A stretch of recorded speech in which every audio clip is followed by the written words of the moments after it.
Glória a Deus. Vamos abrir as nossas Bíblias. Evangelho de Mateus, capítulo 26, ou melhor, 25. Nós vamos ler do 31 até o 46. Mateus 25, 31 a 46. Diz assim: Quando vier o Filho do Homem na sua majestade e todos os anjos com ele, então se assentará no trono da sua glória. E todas as nações serão reunidas em sua presença, e ele se separará uns dos outros, como o pastor separa dos cabritos as ovelhas. E porá as ovelhas à sua direita, mas os cabritos à esquerda. 34. Então dirá o rei aos que estiverem à sua direita: Vinde, benditos de meu Pai, entrai na posse do reino que vos está preparado desde a fundação do mundo. Porque tive fome e me destes de comer, tive sede e me destes de beber, era forasteiro e me hospedastes, estava nu e me vestistes, enfermo e me visitastes, preso e fostes me ver. Então perguntarão os justos: Senhor, quando foi que te vimos com fome e te demos de comer? Ou com sede e te demos de beber? E quando te vimos forasteiro e te hospedamos, ou nu e te vestimos? E quando te vimos enfermo ou preso e te fomos visitar? O rei respondendo lhes dirá: Em verdade vos afirmo que, sempre que o fizestes a um destes meus pequeninos irmãos, a mim o fizestes. Então o rei dirá também aos que estiverem à sua esquerda: Apartai-vos de mim, malditos, para o fogo eterno, preparado para o diabo e seus anjos. Porque tive fome e não me destes de comer, tive sede e não me destes de beber, sendo forasteiro não me hospedastes, enquanto estando nu não me vestistes, achando-me enfermo e preso não fostes me ver. E eles lhe perguntarão: Senhor, quando foi que te vimos com fome, com sede, forasteiro, nu, enfermo ou preso, e não te assistimos? Então lhes responderá: Em verdade vos digo que sempre que o deixastes de fazer a um destes mais pequeninos, a mim o deixastes de fazer. E irão estes para o castigo eterno, porém os justos para a vida eterna. Amém? Paizinho, fala conosco nessa hora e nos abençoa na compreensão desse texto. Nós queremos entendê-lo para poder praticá-lo. E contamos, Pai, com a ajuda do Teu Espírito Santo nessa hora, no nome de Jesus. Amém. Eu gostaria de falar sobre a segunda vinda de Jesus nessa noite e também sobre o grande julgamento que nós encontramos aqui nesse texto. A segunda vinda de Jesus e o grande julgamento. E nós vemos aqui que quando Jesus retornar, quando ele vier para a terra pela segunda vez, as nações serão reunidas na frente dele e ele separará os bodes, ou como diz aqui essa tradução, os cabritos das ovelhas. As ovelhas serão colocadas do lado direito e os cabritos serão colocados do lado esquerdo. E aqui Jesus começa a explicar o porquê de as ovelhas serem separadas para a direita e poderem entrar no descanso eterno, como o texto nos diz: Vinde, benditos de meu Pai, entrai na posse do reino que vos está preparado desde a fundação do mundo. E também vemos o porquê dos cabritos serem colocados à esquerda e receberem a condenação do verso 41. Apartai-vos de mim, malditos, para o fogo eterno, preparado para o diabo e seus anjos. Jesus nos explica para nós podermos entender, e ele, na sua palavra, ele deixa as coisas bastante claras para que nós possamos nos enquadrar nos seus princípios, nos seus mandamentos, e nós possamos estar do lado direito, entre as ovelhas, quando nós nos apresentarmos diante dele e ele começar a separar. Jesus explica que aqueles que estavam do lado direito, as ovelhas, elas estavam recebendo o privilégio de entrar no reino, porque elas tinham ajudado as pessoas. E quando nós ajudamos as pessoas, nós vemos que nós ajudamos o próprio Jesus. Jesus diz: Eu tive fome e vocês me deram de comer. Eu tive sede e vocês me deram de beber. Eu estava nu e vocês me vestiram. Eu estava enfermo e vocês me visitaram. Eu estava preso e vocês foram lá me ver. E as próprias ovelhas aqui, essas pessoas que foram separadas e estavam à direita do Senhor, elas não entendem, elas perguntam: mas quando nós fizemos isso? E aí Jesus explica mais uma vez dizendo: todas as vezes que vocês fizeram para alguns desses pequeninos irmãos meus, vocês fizeram como se fizessem para mim. E quando ele dá a sentença de condenação para os cabritos, os bodes, aqueles que estavam à esquerda, eles também fazem a mesma pergunta: mas quando que nós não fizemos isso, Senhor? Quando que você estava na prisão e nós não fomos te ver? Quando que você estava no hospital e nós não fomos te visitar? Quando você tinha fome e nós não te demos de comer? Quando que você tinha sede e não te demos de beber? Quando que você estava nu e nós não ajudamos você a se vestir? E ele deixa bastante claro dizendo: todas as vezes que vocês não fizeram, que vocês deixaram de fazer, deixaram de estender a mão a estes pequeninos, meus irmãos, vocês deixaram de fazer a mim. Quando nós vemos esse veredito, nós vemos que é muito sério o modo como nós temos que viver aqui nesse mundo, que é muito sério o modo como nós temos que nos comportar aqui nesse mundo. Nós temos que nos lembrar, por exemplo, do texto de Tiago, ou dos textos que nós estamos vindo a aprender nesses últimos dias, nesses últimos cultos, não é? Tiago nos diz que a pessoa ela é justificada também por obras, não só pela fé. Tiago 2, 24, e ele diz no versículo 26 do mesmo capítulo 2 que a fé sem obras é uma fé morta. Portanto, nós precisamos exercer fé em Jesus, mas as obras precisam ser feitas, porque nesse dia da separação, Jesus está levando em conta as obras que nós fizemos na vida das pessoas. E ele diz que essas obras feitas para o benefício dos outros são as mesmas obras que nós poderíamos ter feito por ele. Fazendo na vida das pessoas era como nós estivéssemos fazendo na vida dele. Esse testemunho que nós temos que dar ao mundo precisa ser um testemunho correto, o testemunho que realmente nós fomos alcançados, tratados, que nós somos transformados, e agora nós entendemos que não só a fé ela precisa ser compartilhada de forma verbal, mas principalmente através do nosso testemunho de vida, que as pessoas elas verão a nossa pregação.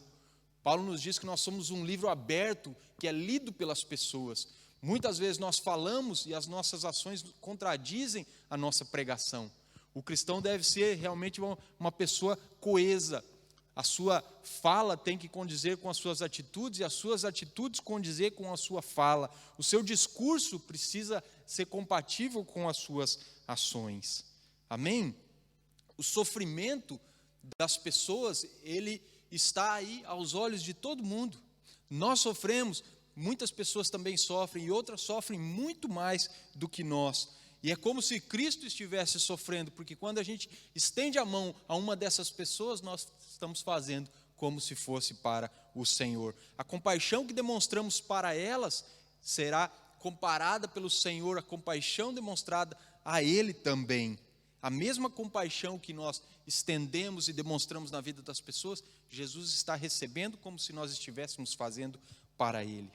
E quando Ele voltar, nessa segunda vinda, nós estaremos diante dEle.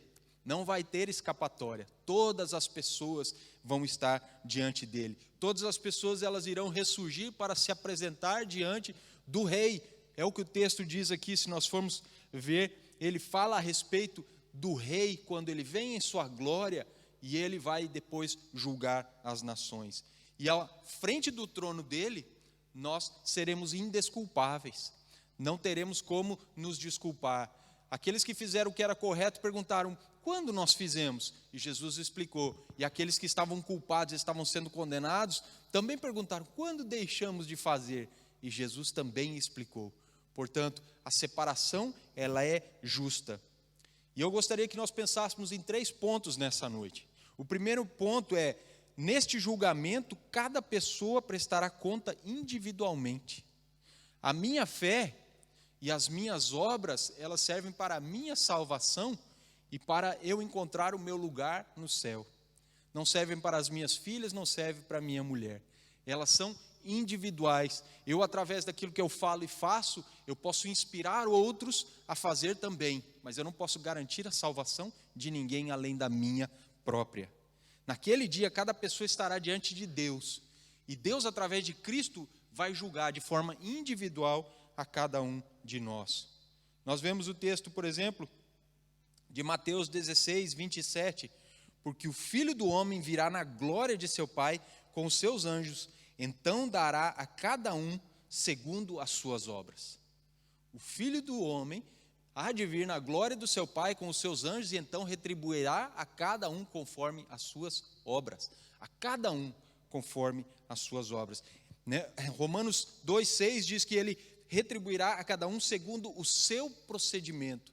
Eu sou responsável pela minha vida, pela minha fé e pelo meu testemunho. E cada um de nós somos responsáveis de forma individual e também coletiva, porque fazemos parte de um corpo e precisamos nos ajudar uns aos outros. Mas cada um só pode garantir a sua própria salvação. Os que amaram a justiça e viveram em piedade serão reconhecidos, distinguidos e também recompensados. Vou repetir: os que amaram a justiça viveram em piedade serão reconhecidos, distinguidos e recompensados. Mas os que não viveram assim e viveram de modo injusto e ímpio, eles vão sofrer o castigo eterno, porque eles tiveram chance aqui na terra de escolher o correto, o certo, mas se recusaram. Infelizmente, eles irão para um lugar que não foi preparado para os homens, não foi preparado para os seres humanos, foi preparado para o diabo e para os seus anjos. Mas muitos escolheram viver debaixo da influência do diabo, viver debaixo até mesmo do domínio do diabo, e não se rebelarem contra isso, se achegando até o Senhor através de Jesus. E por isso, infelizmente, passarão a eternidade toda em agonia, pelo simples fato de não se renderem ao Senhor. Olha o que diz o texto de Romanos 2, 7 e 8. E ele concederá a vida eterna aos que, perseverando em fazer o bem, buscam glória, honra e imortalidade. Por outro lado, reservará ira e indignação para todos os que se conservam egoístas, que rejeitam a verdade e preferem seguir a injustiça. O Senhor concederá a vida eterna para aqueles que perseveram em fazer o bem, buscam glória, honra e imortalidade. Mas, por outro lado, reservará ira e indignação para aqueles que são egoístas, para aqueles que rejeitam a verdade e para aqueles que preferem seguir, a injustiça. Aquele que professou a fé, mas não expressou a sua fé através de uma vida de obras, de misericórdia e de piedade, infelizmente está perdido. O quanto que nós conhecemos da revelação do Senhor nessa vida, e daquilo que deveríamos ter feito e não fizemos, vai contar muito nesse dia do grande julgamento. E nós seremos julgados através desses atos e da nossa conduta. E isso vai determinar a severidade da nossa condenação. Gostaria de lembrar o tema dessa noite. Nós estamos falando sobre a segunda vinda de Cristo e esse grande julgamento. No primeiro ponto, vimos que nesse julgamento cada pessoa prestará conta individualmente. O segundo ponto, o juízo final demonstrará a perfeita justiça de Deus. A palavra nos diz que o Senhor tem misericórdia de quem Ele quer ter misericórdia. O Senhor que fez as regras e Ele deixou um manual para cada um de nós podermos nos enquadrar nas regras que Ele criou. Nós somos dele, Ele nos criou e Ele é que determina como devemos viver. E Ele proporcionou lá na cruz o escape para todos nós, para estarmos livres do pecado, livres das garras do diabo e também conseguirmos herdar o céu.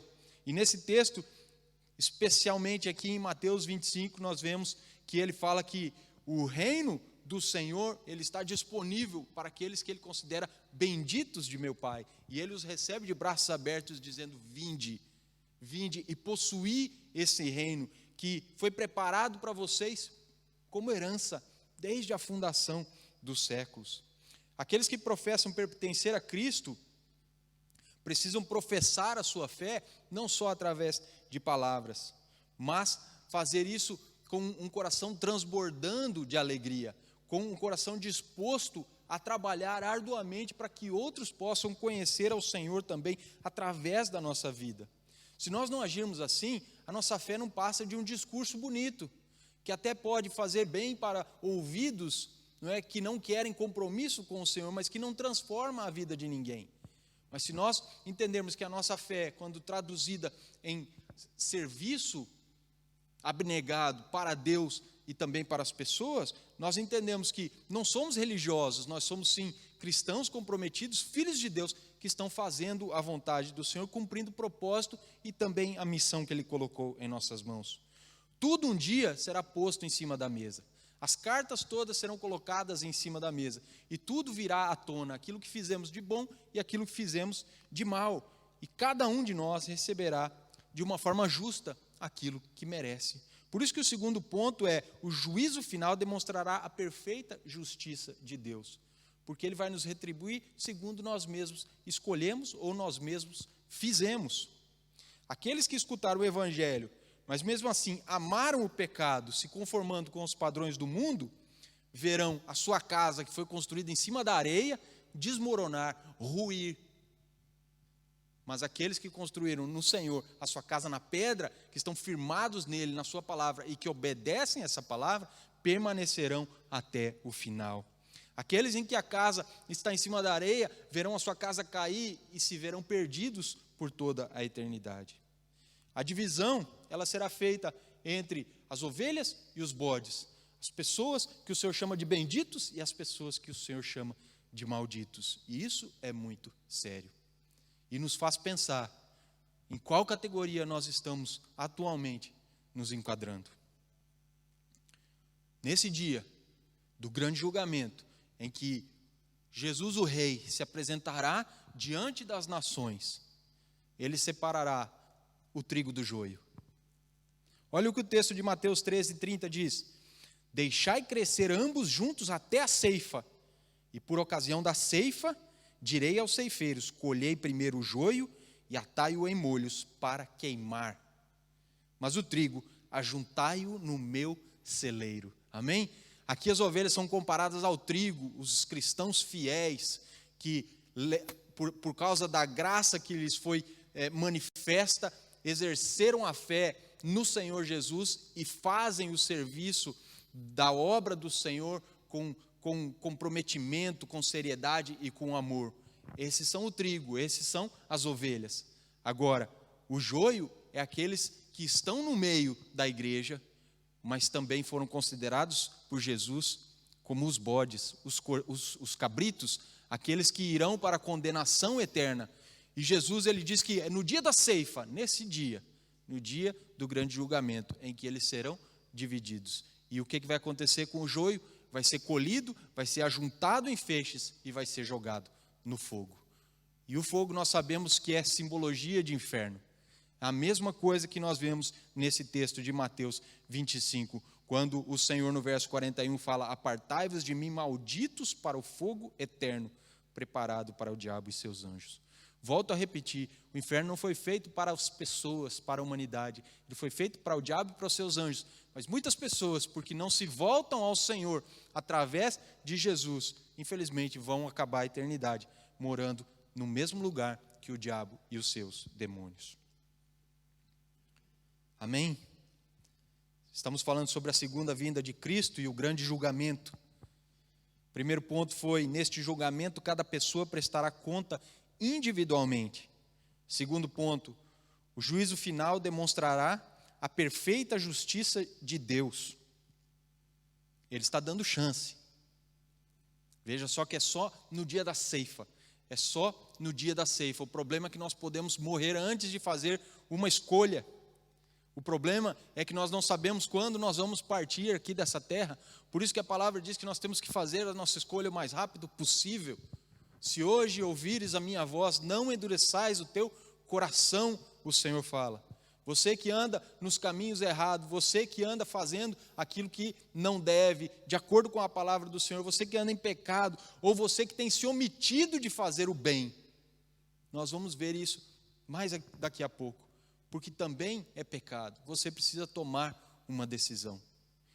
E essa decisão precisa ser tomada o mais rápido possível, porque o Senhor está às portas. Em breve o Senhor virá, e quando Ele retornar, vai acontecer esse ajuntamento, onde haverá esse julgamento, e aí será tarde demais. Jesus chama aquele homem que amealhou muitas coisas em seu celeiro e ficou rico, e estava aproveitando a vida. Jesus o chama de louco, porque se hoje ele morresse, para onde iria a sua alma? E a advertência do Senhor é: do que adianta ganhar o mundo inteiro e perder a sua alma?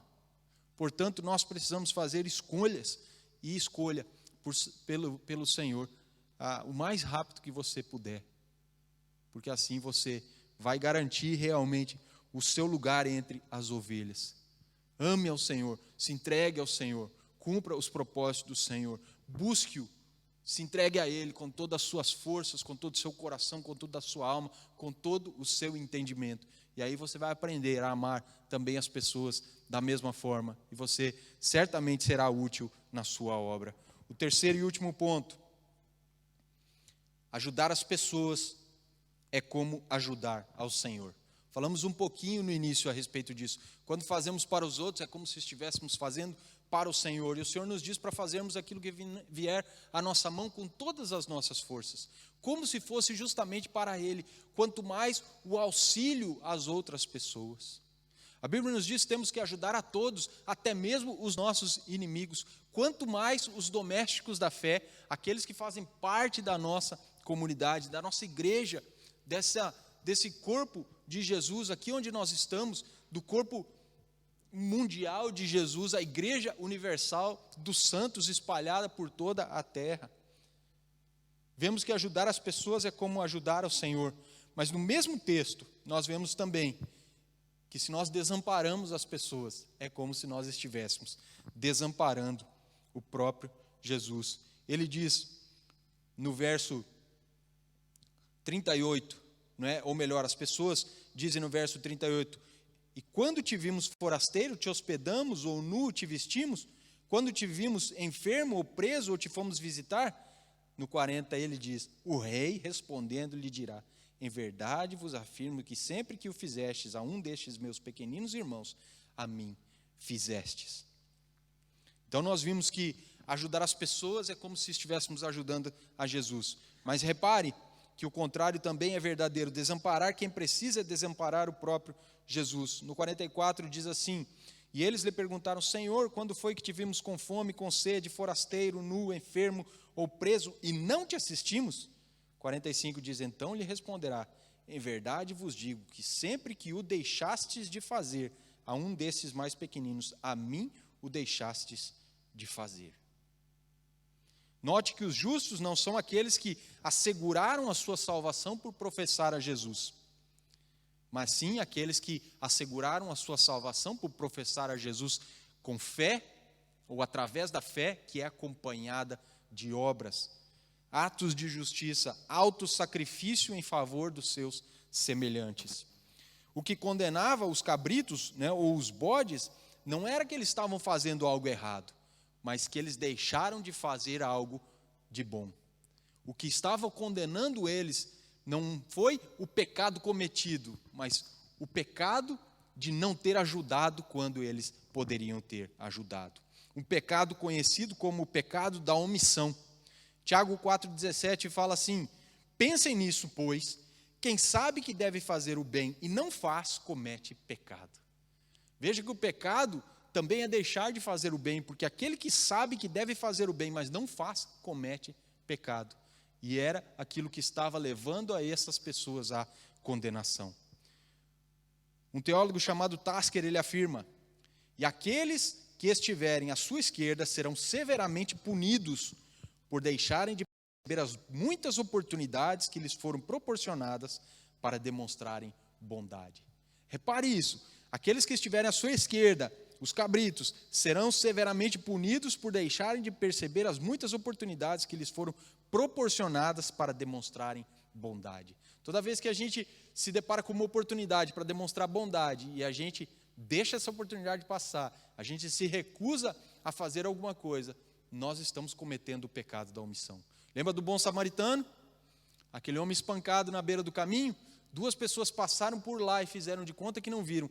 A oportunidade de fazer o bem estava lá, diante deles, e eles se recusaram. E a Bíblia fala que aqueles 2 homens eram religiosos.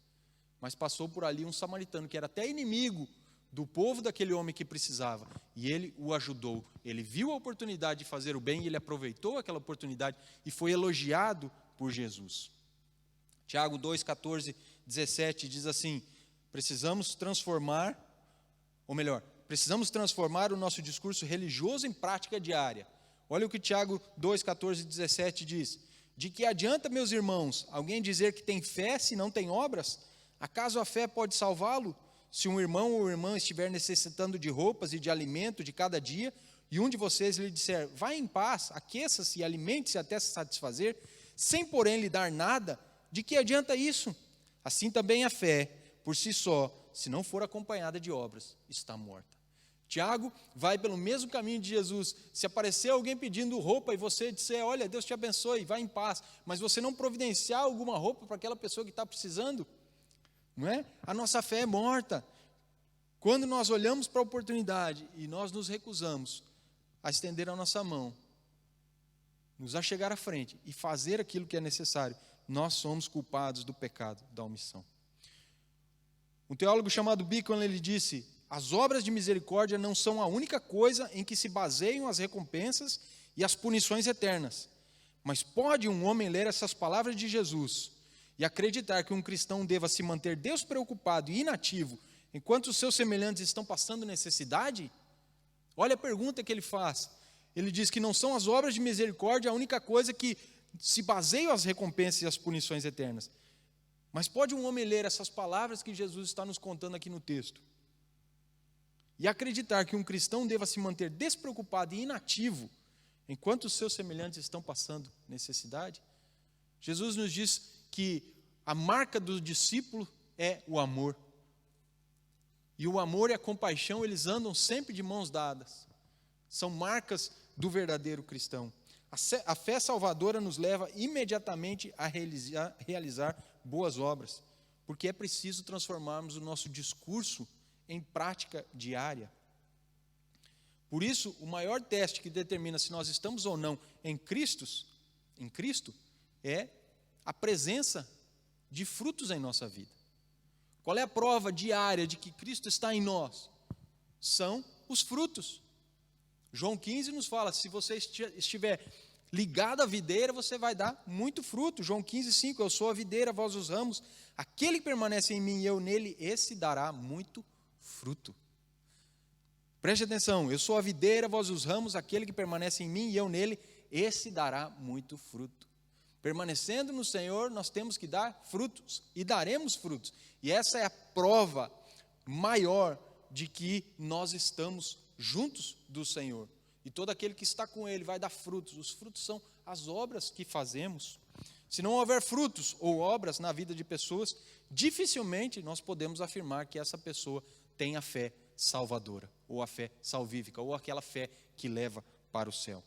Para concluirmos, eu gostaria que você prestasse atenção, bastante atenção nessa parte. Só existem duas certezas: céu e inferno. Tem gente que não acredita, mas o fato de não acreditar não vai mudar o plano de Deus. Não acreditar em céu ou não acreditar em inferno não vai mudar o fato de que eles existem e de que um dia nós estaremos ou num ou no outro. Escolher errado ou deixar de escolher a presença do Senhor vai resultar numa catástrofe. Porque ficar em cima do muro, você já está escolhendo aquilo que você quer, você não quer se decidir, não é? E aquele que não quer se decidir, infelizmente, vai fazer companhia para os cabritos, os bodes que estarão do lado esquerdo. Mas todos aqueles que se decidirem pelo Senhor serão contados juntamente com as ovelhas do lado direito e receberão o vinde benditos de meu Pai. Mas aqueles que não se decidirem, ou aqueles que pagarem para ver, ou aqueles que se recusarem terminantemente virar as costas para o Senhor, estarão, infelizmente, perdidos e passarão uma eternidade num lugar que é desesperador. Por isso que a Bíblia diz em Lamentações 3:29, ponha o seu rosto no pó, ponha o seu rosto no pó, talvez ainda haja esperança. Hoje é dia de colocar o rosto no pó, a boca no pó, clamar por misericórdia ao Senhor, clamar por visitação, pedir perdão pelos pecados, tanto que cometemos quanto aqueles que, não é, o bem que deixamos de fazer, que é o chamado pecado de omissão, como falamos, e receber o perdão dele, aceitar o sacrifício de Jesus, aceitar a pessoa de Jesus, aceitar o senhorio de Jesus, aceitar Jesus como seu Salvador, para que você possa fazer parte das ovelhas e não dos cabritos. Eu quero concluir com uma frase do Riley que diz: tão certo quanto Deus é eterno, também o céu é um dia interminável sem noite, e o inferno é uma noite interminável sem dia. Pense nisso. Tão certo quanto Deus é eterno, também o céu é um dia interminável sem noite, e o inferno, uma noite interminável sem dia.